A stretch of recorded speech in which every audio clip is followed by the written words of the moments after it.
Hello, नमस्कार साथियों, जय हिंद। स्वागत है आपका एक बार फिर से हमारे यूट्यूब चैनल में।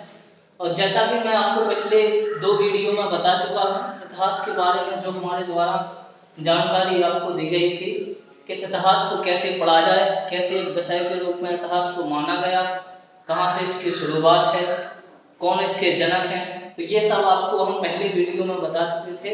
और इसके पहले जो हमारा वीडियो आया था वो भारतीय इतिहास का परिचय है। तो भारतीय इतिहास के परिचय के बारे में, इतिहास को 3 कालखंडों में बांटा गया है। तो 3 कालखंडों को भी कल हमने बताया था। अब वो कौन कौन से 3 कालखंड हैं, तो 2 मिनट के लिए अपन रिवाइज करते हैं। दोस्तों, एक बार फिर आपसे अनुरोध करता हूँ कि आपके लाइक्स और सब्सक्राइब भी हमारे कॉन्फिडेंस को बढ़ाएंगे, ताकि हम आगे इसी तरह से आपके लिए वीडियो लाते रहेंगे। और जो हमारी मुहिम है कि ऐसे बच्चे के जिनके पास पढ़ने के लिए कोई रिसोर्सेस नहीं है या कोई सुविधा नहीं है, या वो कोर्स परचेस नहीं कर सकते हैं, या गांव से दूर हैं, तो उन्हीं के लिए ये सीरीज चलाई गई है कि वो घर पे बैठ के भी अपनी तैयारी कर सकते हैं।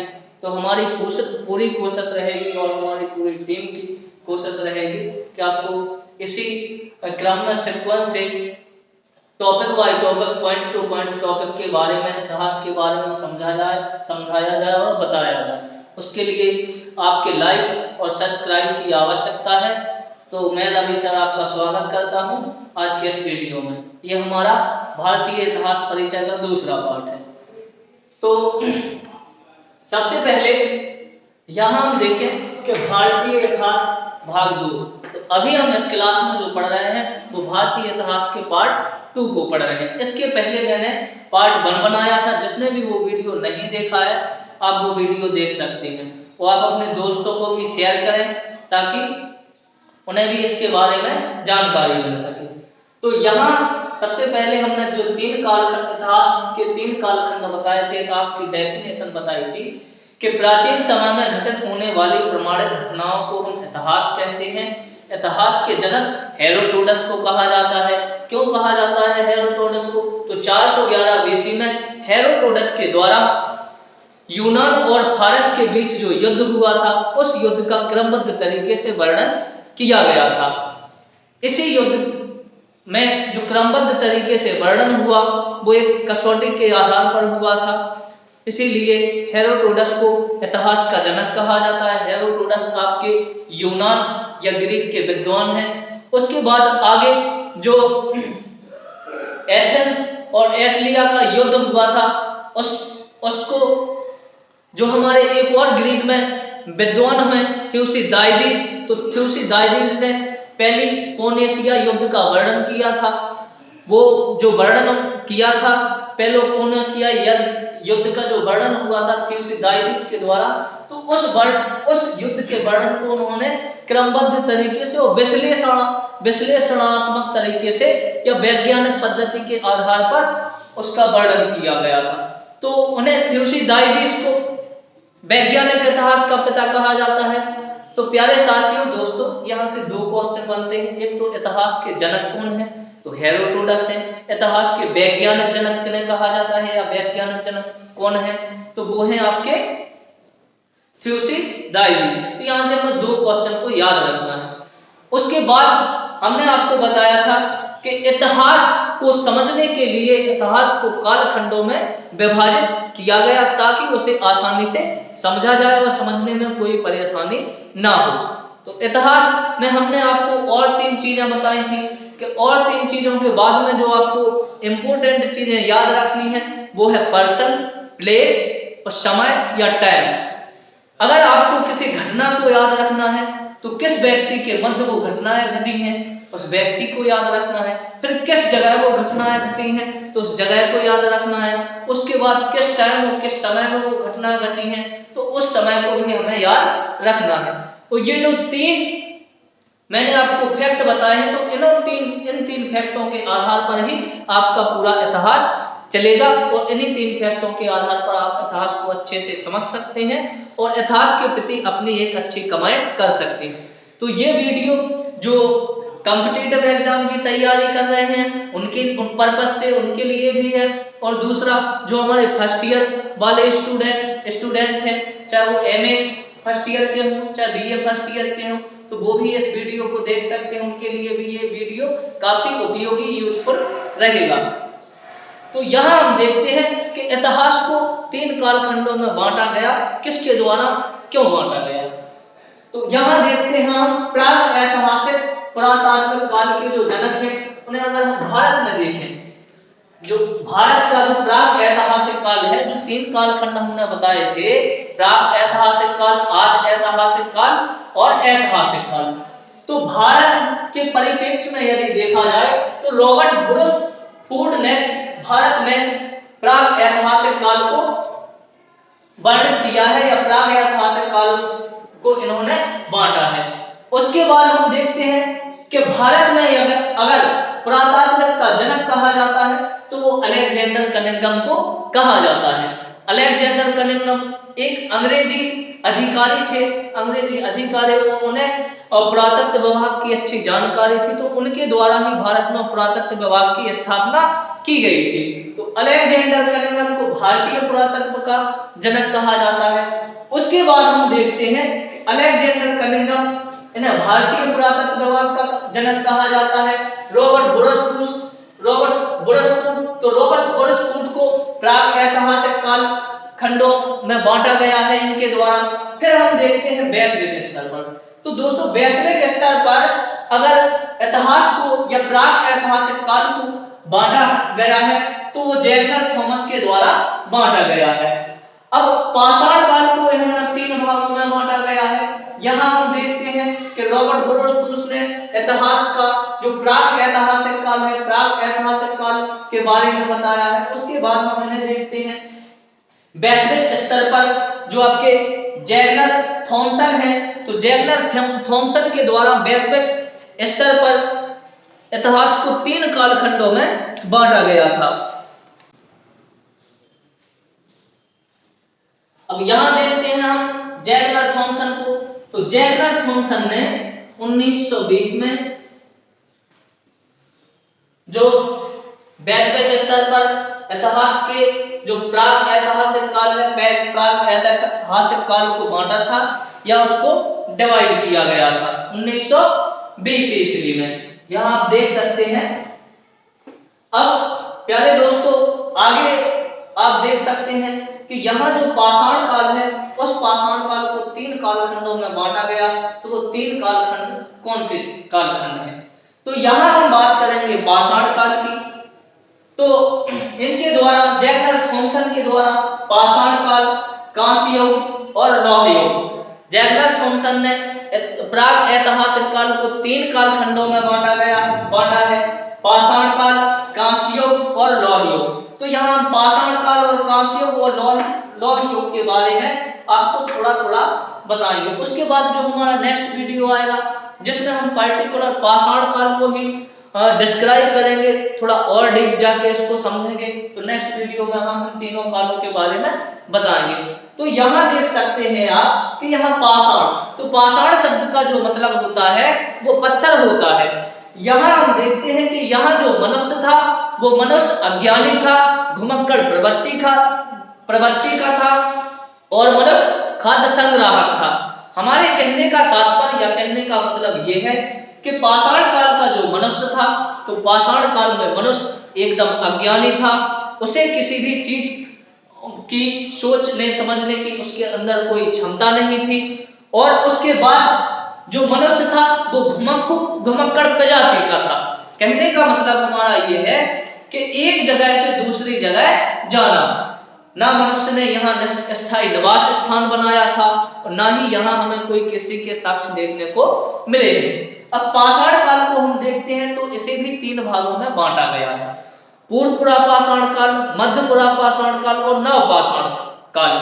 तो जो पूर्व पुरापाषाण काल था, तो पूर्व पुरापाषाण काल का जो मानव था वो मानव एकदम अज्ञानी था, खाद्य संग्राहक था, अखिटक था, पेड़ों पर सोता था और जंगल की जो कंदराएं, गुफाएं, उनमें उनका निवास स्थान था। दूसरी बात मैं दोस्तों आपको बता दूं कि यहाँ जो मानव रहते थे वो एक समूह में रहते थे। अब समूह में रहने का उनका एक मतलब और उद्देश्य ये रहता था कि अगर वो समूह में रहेंगे तो जंगली जानवरों से अपना बचाव करेंगे। अब उसके बाद जो हमारा मध्य पाषाण काल आता है, तो मध्य पाषाण काल में मानव के द्वारा जो है आग की खोज कर ली जाती है। अब आग की खोज सबसे पहले अगर देखा जाए तो जो चाइना के आदि मानव थे तो चाइना में आग की खोज हुई थी, चीन में। अब दूसरा प्रश्न यहाँ ये उठता है कि यहाँ आग की खोज तो हुई थी, लेकिन उस आग का मानव ने जो प्रयोग करना प्रारंभ नहीं किया था, या मानव के द्वारा आग का प्रयोग नहीं किया गया था। तो इसको हम ऐसे समझ सकते हैं कि जब मानव अज्ञानी था तो आपस में जो मानव के द्वारा पत्थर के टूल्स बनाए गए या औजार बनाए गए पाषाण युग में, तो अपन पुरा पाषाण काल में देखते हैं तो अपन को जो औजार देखने को मिलते हैं वो काफी बड़े और हैवी औजार देखने को मिलते हैं। मध्य पाषाण काल में सूक्ष्म मिलते हैं, नव पाषाण काल में और छोटे आकार के हमें औजार देखने मिलते हैं। तो कहीं ना कहीं इनके द्वारा दो पत्थरों को आपस में टकराया गया होगा। अब उन पत्थरों के टकराव से जो चिंगारी फैली, तो चिंगारी फैलने से जंगल में आग लग गई। तो उस आग का आविष्कार मध्य पाषाण काल में हो गया था, लेकिन मध्य पाषाण काल में वो आग का प्रयोग नहीं करते थे, और ना ही यहाँ मध्य पाषाण काल में हमें कोई जानवरों को पालने के साक्ष्य नहीं मिले। अब आते हैं हम नव पाषाण काल में, तो यहाँ हम देखते हैं कि पहले जो आपका मध्य पाषाण काल आया, तो मध्य पाषाण काल में आग का यहाँ मानव ने आविष्कार कर लिया था। तो नव पाषाण काल में उसी आग के आविष्कार को इन्होंने और अपनी बुद्धि का प्रयोग करके उसको आगे बढ़ाया, तो प्रयोग करना प्रारंभ कर दिया। अब आग का प्रयोग इन्होंने क्यों किस लिए किया, तो हमने आपको बताया है कि यहाँ जो मानव था वो मानव एकदम अज्ञानी था, और मानव का काम था शिकार करना, जंगली जानवरों का कच्चा मांस खाना। उसके बाद नव पाषाण काल में उसी मांस को पहले कच्चा खाते थे, अब वो उसे भून कर खाने लगे, तो मांस उन्हें टेस्टी और स्वादिष्ट लगने लगा। उसके बाद जब यहाँ स्थायी निवास स्थान बनाए गए, तो स्थायी निवास स्थान जो बनाए गए, तो उसके आसपास ये आग जला लेते थे। अब आग इसलिए जलाते थे क्योंकि इन्हें पता चल गया था कि आग से जंगली जानवर डरते हैं, तो जंगली जानवरों से रक्षा करने के लिए ये अपने जहां ये सोते थे रात्रि के समय, तो उसके चारों ओर आग जला लेते थे। और उसी आग से ये जो सर्दियों का मौसम होता था, तो अभी भी आप एग्जाम्पल के तौर पर गांव में देख सकते हैं कि आग जला लेते हैं, उसके आसपास चारों ओर लोग बैठ जाते हैं ताकि उसकी गर्माहट महसूस हो। उसके बाद यहाँ आग का आविष्कार हुआ। अब यहाँ कृषि का भी आविष्कार हुआ, तो कृषि का भी इसी प्रकार आविष्कार हुआ होगा, क्योंकि मानव जो था, मानव केवल फल फूल को खाता था, उसे ये पता नहीं था कि इसको उगाया कैसे जाता है और ये उगता कैसे है। तो उसी क्रम में जब मानव ने उन फल फूलों का सेवन किया होगा, तो कुछ बीज नीचे गिर गए होंगे, और नीचे गिरने के बाद वो जमीन से अंकुरित हुए होंगे। जब वो जमीन से अंकुरित हुए, तो अंकुरित होने के बाद पौधे बड़े होने लगे। फिर वो धीरे धीरे मानव को समझ आया कि इन पौधों को बड़ा करके हम कृषि कर सकते हैं, और कृषि के द्वारा जो हमें एक जगह से दूसरी जगह भोजन की तलाश में भटकना होता है, उस समस्या का समाधान हो जाएगा, और हम एक स्थान पर ही भोजन उगा सकते हैं अपने पर्याप्त जीवन यापन के लिए। उसके बाद जब यहाँ स्थायी कृषि की व्यवस्था हो गई, तो मनुष्य ने यहाँ पशुपालन भी प्रारंभ कर दिया। मनुष्य के द्वारा सबसे पहले यदि किसी पशु को पाला गया तो वो कुत्ता है। उसके बाद गाय, भैंसे, बकरी, भेड़, ये सभी पशु यहाँ नवपाषाण काल में पाले गए।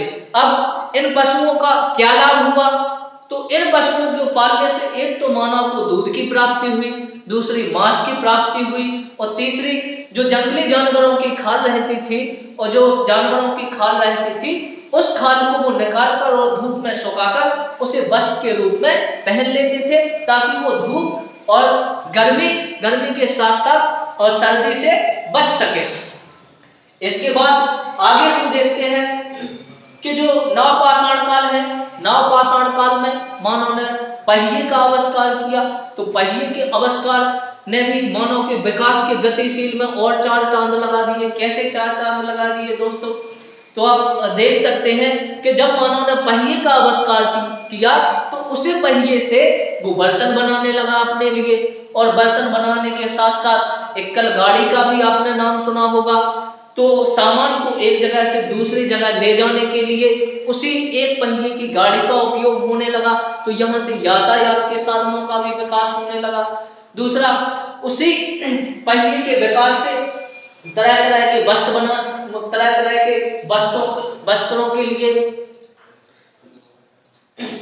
यहाँ उसका उपयोग किया जाने लगा।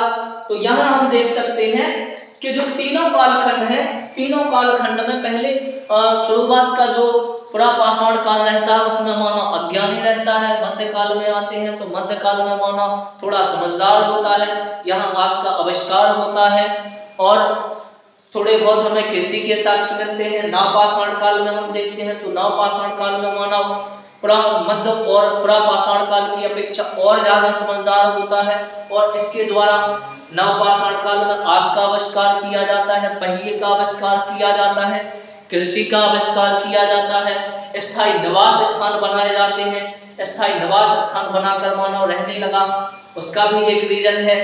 जैसे हम सोच सकते हैं कि जब हम कृषि करते हैं तो कृषि को कम से कम 5 से 6 महीने का टाइम लगता है, 4 महीने का टाइम लगता है। जब आपकी फसल तैयार होती है, जब आप फसल को प्राप्त कर सकते हैं, तो आपने देखा होगा कि जो भी आप लास्ट में 4-5 महीने में उस फसल जो मानव के द्वारा लगाई गई है तो उसकी देखरेख करने के लिए उसे वहां परमानेंट या स्थायी रुकना पड़ा। अब यहाँ रुकने का यही उद्देश्य था कि ताकि वो उसको सुरक्षा दे सके, उसकी देखरेख कर सके, इसीलिए उसने स्थायी निवास स्थान बनाया। फिर कुत्ते को पालतू पशु इसीलिए बनाया कि ताकि कुत्ता भी एक पालतू पशु के रूप में उनकी सहायता कर सके। और इस प्रकार से जो हमने 3 कालखंडों के बारे में समझा है या 3 कालखंडों के बारे में बताया है, तो इन कालखंडों के बारे में दूसरा टॉपिक हमारा है कि हमें जानकारी कहाँ से मिलती है।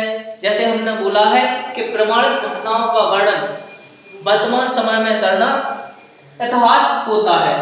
तो इन किसी भी देश या व्यक्ति या स्थान के इतिहास को जानने के लिए या हम जब उसे जानते हैं तो उसके लिए हमें कुछ साक्ष्यों और प्रमाणों की आवश्यकता होती है। उन्हीं साक्ष्यों और प्रमाणों के आधार पर हम इतिहास को समझ सकते हैं और इतिहास को जान सकते हैं। तो यहाँ हमने देखा है, आप देख सकते हैं कि अगर हम स्रोतों के आधार पर देखें, इस इतिहास को स्रोतों के आधार पर देखें तो मुख्य रूप से 3 भागों में स्रोतों के आधार पर बांटा गया है।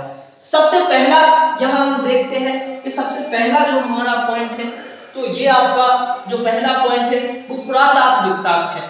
पुरातात्विक साक्ष्य में आप देख सकते हैं कि पुरातात्विक साक्ष्य में जो अभिलेख होते हैं या पत्थरों पर जो लिखा गया है, पत्थरों पर जो लिपि लिखी गई है, जो संकेत दिए गए हैं, तो वो आपके अभिलेख आते हैं। फिर मुद्रा आप देखते हैं कि जो सिक्के या कॉइन चलाए गए, तो सिक्कों और कॉइन से भी हमें पुरातात्विक साक्ष्यों की जानकारी मिलती है। जैसे प्राचीन टाइम में सबसे पहले आहत सिक्के चले। आहत सिक्कों का मतलब ये होता है जो सिक्का है उस सिक्के को ठोकर मार के उसको गोल बनाया जाता था, उसको आहत पहुंचाकर, तो इसीलिए उसे आहत सिक्का कहा गया। फिर आता है आपका स्मारक। तो स्मारक में आपके भवन निर्माण के साथ साथ यहाँ जो बौद्ध स्मारक हमें देखने को मिलते हैं जो सम्राट अशोक के काल में बने हैं, तो वहां से भी हमें जानकारी मिलती है, भवन निर्माण से जानकारी मिलती है, और उसके बाद मूर्तियों से भी हमें जानकारी मिलती है। सिंधु घाटी सभ्यता में आप देखते हैं कि काफी संख्या में और जो मूर्तियां मिली हैं, उन मूर्तियों से हमें पता चलता है कि सिंधु सभ्यता एक मात्रात्मक सत्तात्मक सभ्यता थी। यहाँ मात्र सत्तात्मकता को ज्यादा महत्व दिया जाता था, क्योंकि स्त्रियों की मूर्तियां यहाँ ज्यादा संख्या में हमें देखने को मिली हैं। और दूसरा चित्रकारी। तो जो चित्रकला थी, जो चित्रकला एक संकेतात्मक चित्रकला थी। आप पाषाण काल का एग्जाम्पल देख सकते हैं मध्य प्रदेश के रायसेन भीमबेटका में, इसके हमें वो चित्र शैली देखने को मिले हैं। उसके बाद आते हैं हम नेक्स्ट जो आपका फर्स्ट जो हमने देखा है पुरातात्विक साक्ष्य, और सेकंड हम देखते हैं साहित्यिक स्रोत, और फिर देखते हैं हम विदेशी यात्रियों का विवरण। तो साहित्यिक स्रोत में एक तो आता है आपका धार्मिक स्रोत। तो धार्मिक स्रोत में आप पढ़ सकते हैं वेद, आर्यण, पुराण के साथ उपनिषद के बाद स्मृति आदि का अध्ययन हम धार्मिक ग्रंथों के अंतर्गत करते हैं। फिर है आपका लौकिक। तो लौकिक ग्रंथों में मतलब धार्मिक ग्रंथों में ऐसे ग्रंथ आते हैं जो ब्राह्मणों के द्वारा लिखे गए हैं, और लौकिक ग्रंथों में ऐसे ग्रंथ आते हैं जो तर्क के आधार पर लिखे गए हैं। फॉर एग्जाम्पल में आप ले सकते हैं जैसे आपका जैन धर्म, बौद्ध धर्म, और जो फिलोसफर हुए हैं दर्शन शास्त्रियों के द्वारा तर्क और कसौटी के आधार पर ग्रंथ लिखे गए हैं, तो वो आपके लौकिक ग्रंथों में आते हैं। उसके बाद देखते हैं हम विदेशी यात्रियों का विवरण। तो विदेशी यात्रियों के विवरण में आप देखते हैं कि यहाँ सम्राट बिंदुसार अशोक के टाइम से लेकर यहाँ जो विदेश से यात्री आए हैं मध्यकालीन में, हम देखते हैं कि मध्यकालीन में मोहम्मद बिन कासिम के बाद जो आपका गौरी होता है, गौरी के साथ जो लेखक आते हैं, तो उन लेखकों की या पुस्तकों से हमें उनके विवरण के बारे में जानकारी मिलती है। जैसे हम देखते हैं कि अशोक के टाइम में चंद्रगुप्त मौर्य के टाइम पे आप देखते हैं मेगास्थनीज। तो मेगास्थनीज आता है और वो इंडिका नाम पुस्तक की रचना करता है, जिससे हमें मौर्यकालीन समाज के बारे में जानकारी देखने को मिलती है। तो यहाँ जो हमने आपको अभी हमारा पर्पस या उद्देश्य दोस्तों यही है कि हम कम शब्दों में आपको जो भी आपके टॉपिक डाउट है उन डाउटों को क्लियर कराएं, और इसके लिए आप थोड़ी सी मेहनत आपको भी करनी होगी कि आप घर पे इसको जरूर अच्छे से देखें और अच्छी सी कोई बुक परचेस करें, उसको और अच्छे से समझें। हम और आप दोनों यही प्रयास करेंगे कि आप अपने आने वाले जो आपका आगे जीवन है उसमें सफलता पाएं। फिर हम यहाँ देखते हैं अब नेक्स्ट कि प्राचीन भारत। तो प्राचीन, जैसे हमने आपको शुरुआत में बताया था कि इतिहास को 3 कालखंडों में समझने की दृष्टि से बांटा गया है। अब यहाँ हम देखते हैं कि कौन से वो हमारे तरीके हैं या किस माध्यम से हमें इतिहास को समझने में ज्यादा आसानी या सुविधाएं होंगी, या किस तरह से हम इतिहास को समझ सकते हैं। तो सबसे पहले आता है आपका पाषाण काल। तो पाषाण काल में आपको पढ़ना है स्टोन एज के बारे में। किसको पढ़ना है? स्टोन एज के बारे में, जो हम अभी आपको बता चुके हैं। फिर आता है आपका सिंधु घाटी सभ्यता। तो सिंधु घाटी सभ्यता में पढ़ना है आपको इंडस वैली सिविलाइजेशन।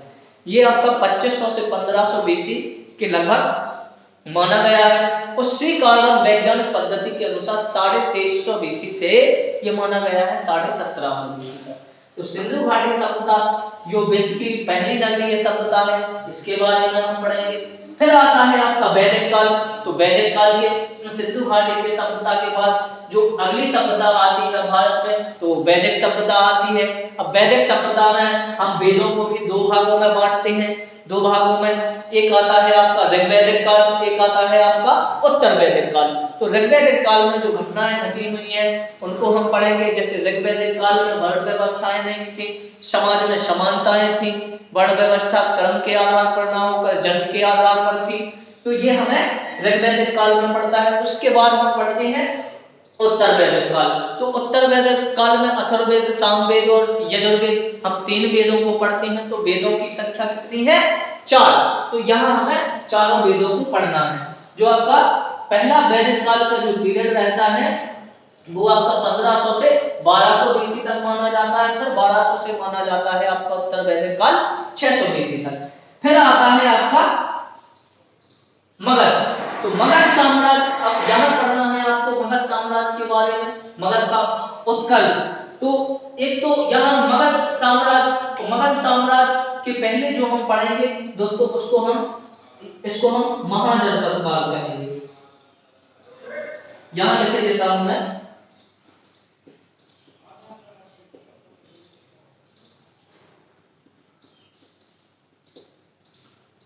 तो महाजनपद काल में 16 महाजनपद थे।